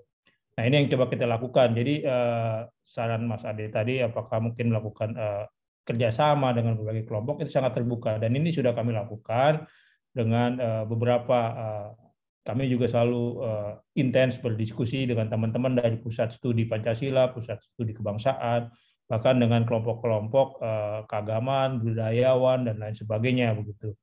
Nah, ini yang kami lakukan. Bahkan dalam beberapa kesempatan, misalnya kami menggunakan atau kami bekerja sama dengan kelompok-kelompok, misalnya pegiat film, gitu ya. Kami sekitar 1 bulan yang lalu ke Manado menginisiasi pelatihan mengenai pembuatan film, dan kami rencananya akan membuat festival film Manado nanti di bulan Oktober. Nah, ini kemarin kami mengundang misalnya Mas Gari Nugroho, gitu ya, Sadono Kusumo, dan lain sebagainya, untuk memberikan pemahaman selain teknis perfilman juga mengenai materi-materi Pancasila. Nah, ini yang coba kami lakukan. Jadi Mas Ade memang sangat terbuka untuk melakukan diskusi, dialog bersama mengenai Pancasila. Dan kemudian yang berikutnya, pertanyaan ketiga dari Mbak Devi terkait sebetulnya nasionalisme apa sih yang diharapkan oleh para pendiri bangsa, dalam ini apa yang disampaikan oleh Bung Karno, begitu ya. Jadi memang kalau kita melihat sejarah dari perumusan Pancasila atau dari Bung Karno, dan beliau mengusulkan atau menempatkan aspek kebangsaan sebagai sila pertama, kita bisa melihat bahwa sebetulnya kebangsaan atau nasionalisme yang digagas oleh Bung Karno dan kemudian diterima oleh para pendiri bangsa lainnya adalah nasionalisme yang berdasarkan nilai-nilai yang hidup di dalam masyarakat itu sendiri. Sehingga ketika beliau mengusulkan dasar negara Pancasila di tanggal 1 Juni, beliau mengawalinya dengan antara lain dengan menyebutkan bahwa kita tidak akan meniru dasar negara Amerika, Cina, Jepang, ataupun Arab Saudi, gitu. Karena di dalam pidatonya beliau juga menjelaskan bagaimana Amerika punya dasar negara, Arab Saudi merdeka punya dasar negara, kemudian Cina dan Jepang, gitu. Tapi kita tidak akan meniru mereka. Kita punya nilai-nilai sendiri, nilai-nilai kebangsaan. Nah, nilai-nilai kebangsaan kita adalah yang didasarkan pada keragaman. Jadi kita bersatu karena kita berbeda, begitu ya. Jadi bukan bukan karena berbeda kemudian kita tidak malah berkelahi satu sama lain. Kita berbeda, kita bersatu justru karena kita berbeda. Nah, ini jadi nasionalisme kita adalah nasionalisme kebangsaan yang didasarkan kepada nilai-nilai yang hidup di dalam masyarakat Indonesia. Bahwa kita menyadari bahwa kita hidup bersama dengan masyarakat yang berbeda, suku, bangsa, dan lain sebagainya, agama, bahkan bahasa. Nah, makanya kemudian ketika Budi Utomo lahir di tahun 1908, kemudian 20 tahun kemudian disepakati Sumpah Pemuda, yang salah satu aspek pentingnya adalah kesepakatan untuk menggunakan bahasa Indonesia sebagai bahasa persatuan. Ini salah satu contoh penting atau gambaran penting bagaimana para pendiri bangsa sudah melihat ke depan mengenai bangsa Indonesia ini bagaimana, gitu. Karena kita berbeda pandangan. Kalau kita melihat kondisi pada saat itu 1928 di Jakarta peserta sidang Sumpah Pemuda itu, kalau dilihat sebagian besar adalah mahasiswa-mahasiswa yang berasal dari Jawa gitu ya. Kalau mereka egois saja, mereka bisa menentukan kita pakai bahasa Jawa sebagai bahasa nasional gitu. Tapi mereka tidak begitu. Bahkan ketika ini juga menarik karena kalau mungkin teman-teman ini sempat membaca sejarah bagaimana sidang Sumpah Pemuda pertama tahun 26 gitu ya, gagal menghasilkan kesepakatan, itu sebetulnya kegagalan itu hanya karena tidak mencapai kesepakatan mengenai bahasa gitu. Nah, pada saat itu Muhammad Yamin menginginkan bahasa nasional itu adalah bahasa Melayu, sementara peserta sidang lain menginginkan bahasa nasional itu adalah bahasa Indonesia ya. Jadi bukan bahasa Melayu tapi bahasa Indonesia. Memang ada sedikit mirip-miripnya, tapi sudah lebih diperkaya begitu ya. Nah, ini kegagalan di Sumpah Pemuda 1926 karena tidak ada kesepakatan mengenai bahasa apa yang akan digunakan. Nah, baru di tahun 28 Muhammad Yamin bisa menerima bahwa bahasa nasional adalah bahasa Indonesia, sehingga jadilah salah satu kesepakatan adalah bahasa Indonesia sebagai bahasa persatuan. Dan ini juga menariknya, ternyata yang menuliskan naskah mengenai teks Sumpah Pemuda adalah Muhammad Yamin begitu ya. Jadi di tahun 1926 beliau keberatan, di 1928 justru beliau yang merumuskan. Jadi itulah. Jadi nasionalisme kita ada nasionalisme yang didasarkan pada nilai-nilai yang hidup di dalam masyarakat Indonesia. Saya kira itu. Ada lagi yang lain? Oke, mungkin yang tadi sempat mengajukan pertanyaan, apakah sudah menjawab teman-teman? Yang di chat ya, coba yang di chat. Mungkin nanti materinya bisa di-share aja Mbak Amanda. Baik. Dari KD, Kak Ratri, dan Kak Devi, apakah sudah menjawab? Ini ada dari Mas Eko ya, Andri di jalur chat. Apakah ada pelatihan dari BPI khusus bagi pendidik? Sementara ini kita sudah melakukan beberapa workshop ya, bukan pelatihan tapi ke workshop, tapi memang masih sangat terbatas jumlahnya. Dan mungkin nanti ke depan akan lebih banyak lagi setelah pola pendidikan di BPIP ditata dengan lebih baik, sehingga akan dihasilkan peserta-peserta pelatihan yang memang kompeten nantinya untuk lebih menyebarluaskan mengenai pemahaman Pancasila begitu. Saya kira itu Mas Eko ya, Mas Eko Endri Wiono, mudah-mudahan menjawab. Mungkin yang lainnya bisa silakan. Baik, kebetulan juga ketiga teman-teman yang tadi sudah menanyakan di sesi pertama sudah menjawab semua. Bapak, mungkin akan saya lanjutkan ke selanjutnya. Oke, di chat ini ada yang bertanya, Pak, dari Kak Rizky Amalia. Izin Ya, bertanya. silakan. Nah, mungkin saya akan bacakan ya, Pak. Saat era digital seperti sekarang ini, bagaimana peluang Pancasila diterapkan atau diimplementasikan dalam kehidupan sehari-hari, khususnya untuk kalangan pelajar atau mahasiswa seperti kami? Oke. Pak Haris? Oke, lanjut. Oke, teman-teman ada yang mau bertanya?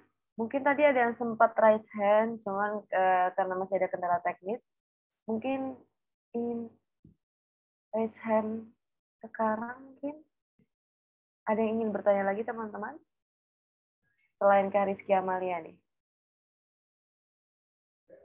Oke, mungkin boleh dijawab dulu, Pak, yang dari Kak Rizky Amalia ini sembari nunggu teman-teman yang lain.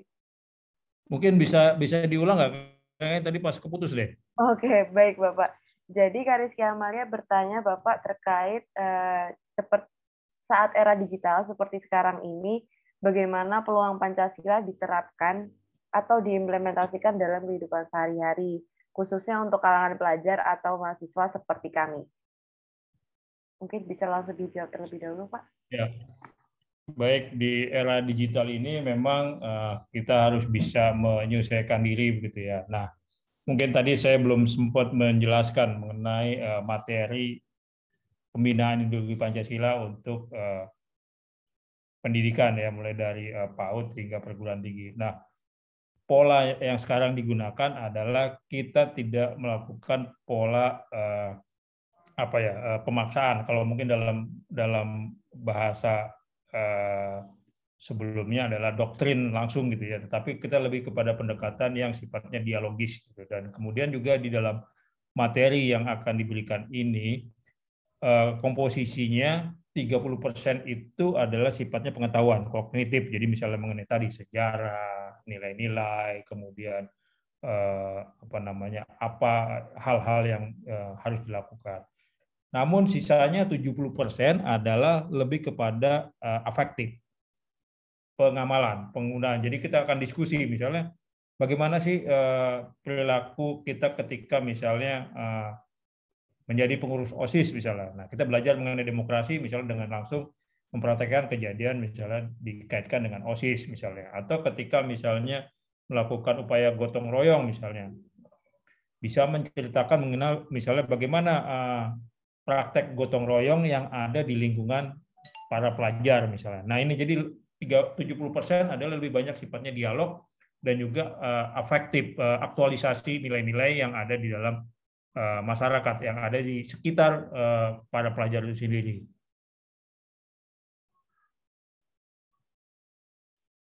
Baik, mungkin dari Kariska Maria sudah cukup menjawab.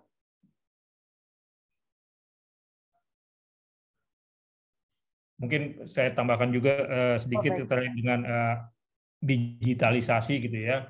Kami dari BPIP juga berupaya untuk mengikuti perkembangan begitu dengan menggunakan misalnya media sosial, kemudian misalnya memaksimalkan penggunaan YouTube, dan itu tadi misalnya menggunakan juga media film. Tadi seperti saya contohkan bahwa kita akan mengadakan festival film Manado gitu ya.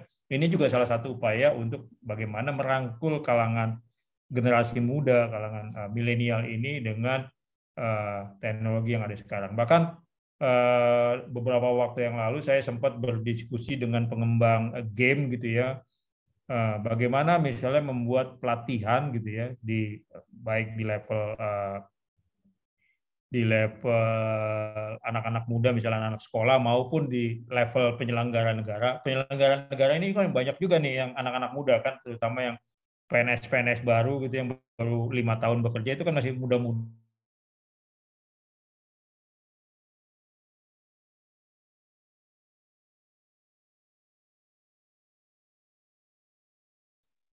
Aris, apakah mendengar suara kami? Oke ya teman-teman. Mungkin sembari nunggu Paris balik lagi, yang masih mau nanya boleh banget. Kalau misalnya teman-teman belum ada yang bertanya lagi, mungkin nanti pertanyaan dari Kak Budi akan dijadikan pertanyaan terakhir nih dari sesi webinar kali ini. Jadi teman-teman yang pengen banget kepo, ingin nanya sama Pak Aris, boleh langsung sekarang ya teman-teman, karena kita nggak boleh nyanyain kesempatan kalau misalnya teman-teman emang ada yang ingin ditanyakan. Jadi yang mau nanya, it's okay di chat, kalau emang nggak mau on mic, nggak apa-apa. Silahkan ya teman-teman, sembari kita nunggu Pak Aris balik lagi ke room. Oke Mbak, silakan kalau masih ada yang bertanya. Oke, mungkin ini ada mungkin sambil nunggu, ini ada pertanyaan di kolom chat ya. Baik Pak, ya. Dari Mas Budi Prasetyo di UNS mengenai undang-undang yang belum memuat materi muatan yang berbasis Pancasila, bagaimana implementasi undang-undang itu dalam masyarakat, Pak? Nah, ini juga memang menjadi salah satu tugas di BPIP, bagaimana untuk menyelaraskan undang-undang yang sejauh ini belum sejalan dengan nilai-nilai Pancasila. Nah, ini kami punya kedeputian sendiri yang melakukan penyelarasan dan harmonisasi begitu dengan undang-undang. Nah, dalam penelitian kami di tahun 2021 setidaknya itu ada 155 peraturan, baik kebanyakan di daerah ya, peraturan-peraturan daerah yang memang tidak sejalan dengan nilai-nilai Pancasila. Peraturan-peraturan ini bukan 100% tidak sejalan, tapi memang ada beberapa yang tidak sejalan gitu. Nah, ini yang coba kami usulkan untuk diselaraskan begitu. Jadi kami tidak langsung semena-mena mengubah gitu atau ini, tapi mencoba menyampaikan bahwa ini loh yang tidak sejalan dengan nilai Pancasila, dan kemudian coba diselaraskan dengan kepentingan di daerah gitu. Jadi ini yang coba kita lakukan satu-satu begitu. Nah, ini juga memang bukan hal yang mudah gitu kan, karena setiap daerah punya keberagaman masing-masing. Oke, lanjut.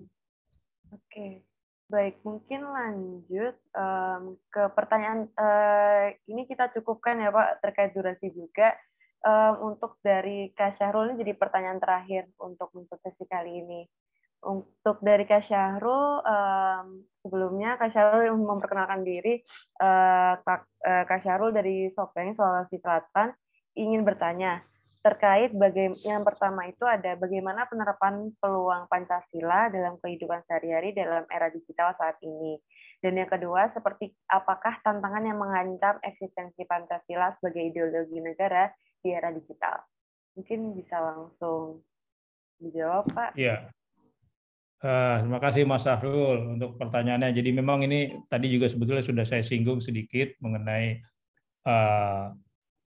tantangan dulu gitu ya. Tantangan tadi masuknya ideologi lain yang mengancam Pancasila, seperti tadi ada khilafah, ada komunisme, kemudian liberalisme, marxisme, dan lain sebagainya. Nah, ini juga masih menjadi tantangan bagi kita untuk bagaimana ideologi seperti ini tidak mengancam atau tidak menggantikan Pancasila. Nah, ini menjadi tantangan kita bersama. Kemudian tentunya tadi adalah kemajuan teknologi informasi, karena walaupun banyak hal-hal positif dari teknologi, tetapi juga ada hal-hal negatif yang harus kita waspadai. Misalnya tadi penyebaran berita-berita bohong atau berita-berita hoax gitu ya. Nah, ini yang juga harus kita waspadai. Jangan sampai masyarakat Indonesia, khususnya generasi muda yang jumlahnya sangat besar ini terpengaruh dengan berita-berita bohong. Dan ini juga yang sangat menyedihkan bahwa ternyata berdasarkan data masyarakat Indonesia, khususnya generasi muda, itu merupakan salah satu yang tertinggi dalam penggunaan teknologi informasi, begitu ya. Medsos Indonesia tertinggi, Twitter, IG, apalagi IG sekarang gitu ya. Kemudian TikTok, YouTube itu termasuk yang salah satu yang tinggi. Tapi sayangnya berdasarkan survei juga, ternyata literasi para pemuda ini dan juga masyarakat Indonesia termasuk yang rendah. Dari 62 atau 66 kalau nggak salah yang disurvei oleh salah satu lembaga, Indonesia itu berada 2 dari bawah yang tingkat literasinya sangat rendah. Jadi tidak heran jika di Twitter itu sering terjadi tweet war gitu ya. Kalau mungkin, tapi kayaknya di sini mungkin nggak banyak yang main Twitter ya. Banyak kan mainnya pasti IG ini. Kalau di IG memang lebih relatif adem gitu kan, pamer kuliner, pamer jalan-jalan dan lain sebagainya. Jadi memang relatif adem. Tapi kalau di medsos semacam Twitter ini lebih ramai begitu, untuk apalagi kadang-kadang di WA group yang anggotanya beragam juga ini ramai, ini bisa sampai berantem gitu ya. Nah, ini karena salah satunya adalah tingkat literasinya yang masih sangat rendah begitu. Sehingga ketika menerima informasi, berita atau pesan-pesan tidak lagi check and recheck, langsung share dan kadang-kadang langsung berkomentar. Jadi ini salah satu tantangan gitu ya. Nah, ini yang mesti segera dilakukan. Nah, bagaimana peluang penerapannya? Kami dari BPIP sangat optimis gitu ya, karena sekarang ini dengan mulai bergiatnya BPIP sejak 2018, praktis Pancasila mulai kembali dikenal di ruang publik di tempat-tempat pendidikan. Dan salah satu yang terlihat adalah kembalinya mata pelajaran Pancasila. Nanti ini mulai bulan Juni atau Juli ini sudah akan dilaksanakan, dan tadi Pak Menteri Nadiem Makarim sudah mengumumkan akan menggunakan. Jadi di tahun ajaran baru di tahun ini sudah akan diterapkan. Jadi kami optimis bahwa penerapan peluang Pancasila akan dapat terlaksana gitu ya, dan ini tentunya perlu diikuti dengan contoh-contoh baik dari para pemimpin, dari para penyelenggara negara dan juga tokoh-tokoh masyarakat begitu. Oke. Nah, ini ada satu lagi mungkin dari Mbak Siti Hajar ya. Tantangan yang menjadi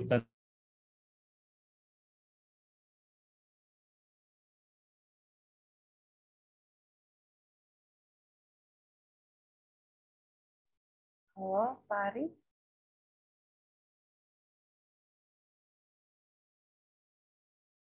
Bisa dengar suara saya, Pak?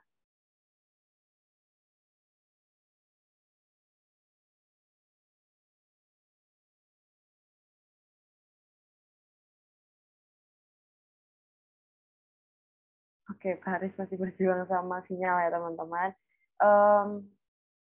Karena durasi juga, mungkin tadi untuk penutupnya nanti pertanyaan dari Kak Siti Hajar ya. Jadi teman-teman yang mau nanya mungkin bisa di luar sesi di luar sesi ini atau bisa ditanyakan lewat grup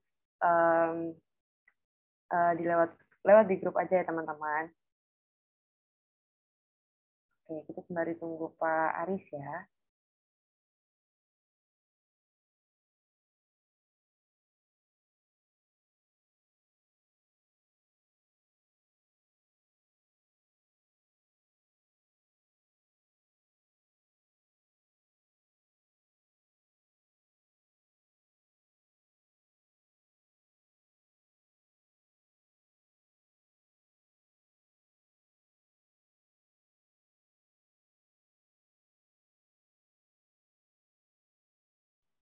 Oke, sambil nunggu Pak Aris nih teman-teman. Sebenarnya Hellocation ini sekalian promosi ya teman-teman. Jadi Hellocation kita ini adalah salah satu komunitas terkait dengan edukasi terkait Korea Selatan ataupun beasiswa. Dan banyak banget konten-konten kita terkait Korea Selatan juga. Nah, kita sekarang lagi ada acara yang akan diadakan tanggal 4 dan tanggal 5. Mungkin teman-teman bisa cek aja di IG Hellocation Official, di mana kita fokus untuk beasiswa-beasiswa yang ada di Korea Selatan. Jadi teman-teman yang kepo terkait beasiswa-beasiswa Korea Selatan dan juga karir di Korea Selatan, boleh banget cek. Karena jadi kita beda ini teman-teman di hari pertama buat teman-teman yang mau ngecek tentang beasiswa Korea Selatan baik S1, S2, S3 atau doktoral itu bisa banget dicek di IG Hellocation, dan juga nanti di hari keduanya kita fokus buat dunia karir. Oke, maybe. Nah, mungkin makasih operator. Oke, mungkin ini sekilas dari posternya teman-teman. Oke, ada beberapa speaker yang pastinya akan bantu teman-teman yang lagi persiapan untuk beasiswa Korea Selatan atau mungkin jadi salah satu chances. Mungkin teman-teman belum kepikiran nih, nggak pernah kepikiran malah untuk lanjutin studi di Korea Selatan. Jadi teman-teman bisa banget daftar dulu aja, it's gratis, nggak dipungut biaya sama sekali untuk ikut acara tersebut. Jadi coba dulu daftar buat dapat informasi-informasinya dulu sebelum teman-teman memutuskan apakah tertarik atau interest sama. Oke, Bapak Haris mungkin udah balik ya. Halo, Pak Haris. Ya. Oke, Bapak. Oke, masih ada pertanyaan lagi?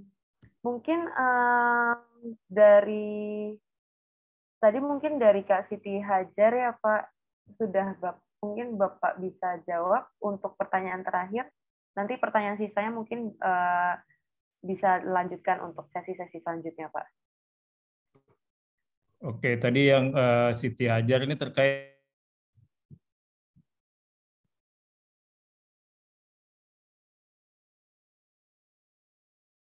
mungkin kalau tidak memungkinkan bisa di off-cam-kan dulu saja, Bapak.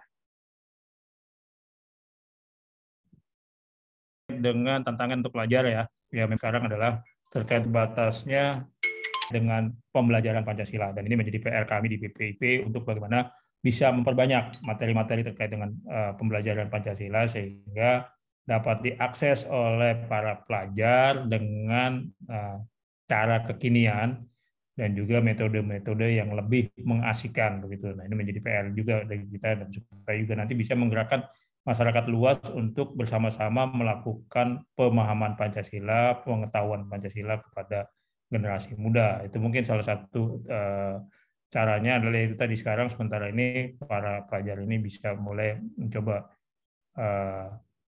ya rajin-rajin lah ikut apa namanya ya seperti kegiatan seperti ini yang sangat positif. Kemudian juga mungkin melongok websitenya BPIP ataupun kanal-kanal medsosnya BPIP, YouTube, Instagram dan lain sebagainya, sehingga mendapatkan informasi-informasi yang dapat dipertanggungjawabkan kebenarannya begitu. Ya, saya kira itu. Baik, Bapak, terima kasih. Semoga menjawab ya Kak Siti Hajar, dan mungkin untuk sesi tanya jawab berkaitan dengan durasi kita cukupkan dulu ya Pak Aris. Mungkin teman-teman yang mau nanya bisa langsung ke Pak Aris nanti, atau mungkin di drop aja di grup. Mungkin nanti kita akan bantu untuk Pak Aris bisa jawab pertanyaan teman-teman. Oke, mungkin sebelum sebagai penutup dari sesi tanya jawab, Pak Aris bisa berikan nih Pak semacam kata-kata penutup nih terkait untuk para pemuda yang ada mungkin di Zoom ini ataupun di luar, karena kebetulan ini juga kita streaming lewat Facebook dan YouTube. Mungkin bisa disampaikan kata-kata penutup untuk para pemuda di era digital untuk pengaplikasian Pancasila di masa sekarang. Silahkan Pak. Ya, mungkin closing statement saya singkat saja, pendek, yaitu bahwa sesungguhnya tidak ada bangsa di muka bumi ini yang bisa menjadi besar bila menjiplak falsafah negara lain atau bangsa lain. Nah, bangsa Indonesia tidak akan menjadi besar bila menjiplak pada falsafah bangsa lain. Karena itu kita harus berpegang teguh dengan falsafah bangsa kita sendiri, yaitu bangsa Pancasila, sehingga kita bisa menjadi bangsa yang besar. Dan di sini peran para pemuda sangat vital, karena di tangan generasi muda lah harapan masa depan bangsa dan negara ini diletakkan. Seperti kata Bung Karno, berilah aku 100 orang tua, maka akan aku pindahkan kota atau apa gitu. Tapi berilah aku seorang pemuda, maka akan aku pindahkan gunung begitu. Jadi betapa besarnya pengaruh peran pemuda ini, sehingga ke depan peran pemuda sangat vital, terutama peran generasi milenial dalam menjaga nilai-nilai falsafah negara kita sendiri, yaitu dasar negara falsafah Pancasila.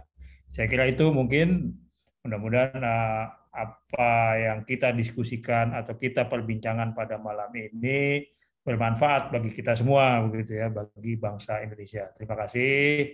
Wabillahi taufiq wal hidayah. Wassalamualaikum warahmatullahi wabarakatuh. Salam Pancasila. Salam Pancasila. Waalaikumsalam warahmatullahi wabarakatuh. Terima kasih banyak untuk Pak Aris sudah meluangkan waktunya bersama kita di sini, teman-teman semuanya yang menjadi peserta webinar malam hari ini. Dan semoga semua materi, diskusi kita, pertanyaan dan jawaban yang sudah tadi diajukan teman-teman dan dijawab oleh Pak Aris bisa menambah ilmu kita dan bisa diimplementasikan juga di kehidupan kita sehari-hari. Jadi semoga teman-teman sudah mengambil poin-poin atau hikmah yang bisa teman-teman implementasikan atau teman-teman terapkan di kehidupan sehari-hari. Nah, mungkin sebelum kita selesai, mungkin kita dokumentasi terlebih dahulu ya teman-teman. Jadi teman-teman yang belum on cam nih, sebelum kita menutup acara hari ini, boleh banget nih teman-teman on cam dulu, pakai VBG-nya, atau kalau nggak pakai VBG nggak apa-apa. Kita foto bareng nih sama Pak Aris. Oke.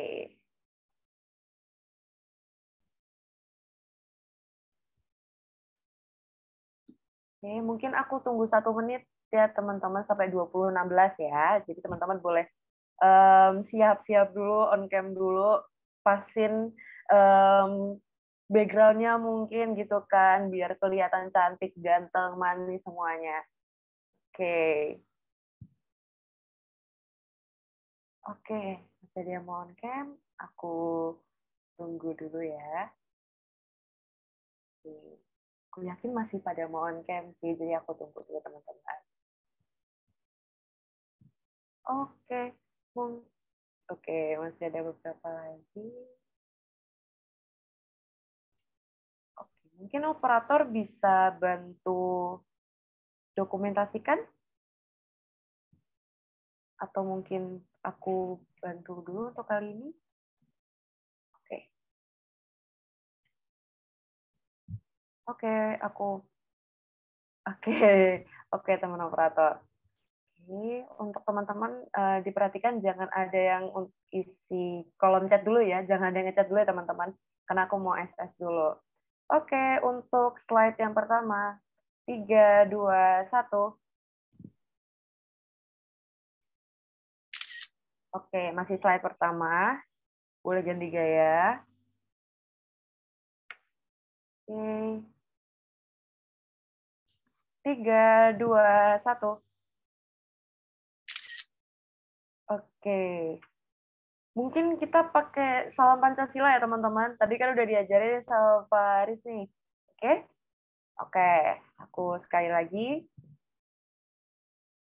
Oke. Ya, salam Pancasila teman-teman. 1, 2, 3. Oke. Oke. Untuk sesi dokumentasi udah. Terima kasih teman-teman yang udah mau nyempetin waktunya untuk join webinar malam hari ini dan udah mau on cam barusan. Terima kasih banyak. Aku apresiasi antusias teman-teman malam hari ini udah banyak yang nanya, udah mau berinteraksi sama aku selaku moderator dan juga Pak Aris selaku bicara hari ini. Dan aku mau ingetin satu kali lagi buat teman-teman yang masih kepo sama acara yang tadi sempat aku sebutin terkait K-Exhibit, boleh banget dicek di IG-nya Hellocation. Jadi teman-teman yang mau tahu tentang beasiswa Korea, mau tahu tentang karir di Korea Selatan seperti apa, boleh banget langsung dicek aja. Dan itu gratis, teman-teman bisa hadir aja langsung di webinarnya tanggal 4 dan tanggal 5 Juni, besok Sabtu dan Minggu. Dan teman-teman yang udah bikin story Instagram, nanti tinggal tunggu pengumumannya di Hellocation, di story Instagram kita. Nanti kita umumin siapa yang beruntung dapat sedikit dana dari GoPay ataupun beberapa platform lainnya. Jadi langsung ditunggu aja ya teman-teman di Instagram Hellocation. Oke, saya pamit dulu ya Mbak ya. Baik, terima Saya kasih pamit banyak ya. Pak Aris. Ya, Terima kasih. Yuk. Pak. Baik, oke. Karena kebetulan Pak Aris juga sudah mengundurkan diri terlebih dahulu dari Zoom ini dan kita juga sudah selesai di penghujung acara. Untuk teman-teman yang belum isi link presensi, boleh banget diisi. Mungkin nanti teman-teman dari admin Hellocation bisa diulang, bisa dikirim ulang terkait link absensinya, atau mungkin di chat masih tersedia untuk teman-teman. Bisa langsung diakses saja link absensinya. Oke, terima kasih admin. Oke, dengan dokumentasi ini mengakhiri juga webinar kita malam hari ini. Terima kasih teman-teman semua dan selamat istirahat karena ini sudah malam juga. Pastinya di beberapa tempat dengan berbagai beda jam waktu bagian Indonesia. Aku ucapkan selamat malam dan selamat beristirahat. Jaga kesehatan teman-teman walaupun sekarang memang sudah sedikit membaik terkait pandemi, tapi tetap jaga kesehatan ya teman-teman semua. Sekian dari saya selaku moderator hari ini. Saya Amanda Jigrita Arasi. Terima kasih teman-teman semua sudah meluangkan waktu hari ini dan selamat malam teman-teman semua. Boleh live ya.